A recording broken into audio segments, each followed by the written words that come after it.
এই ধরনের কেকগুলো কিভাবে তৈরি করতে হয় সেটার একটা আইডিয়া আজকে আমি আপনাদের সাথে শেয়ার করব। তো এর জন্য আমরা কেক ডেকোরেশনের ক্ষেত্রে যেসব বাটারফ্লাই ইউজ করি সেটার সাথে কিন্তু এরকম কিছু স্টিক দিয়ে দেয়।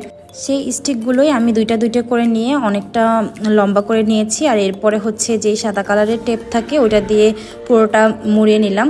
আর এখন বাঁকানো করে আমি ওই শেপটা দিয়ে দিব, ইউ শেপের।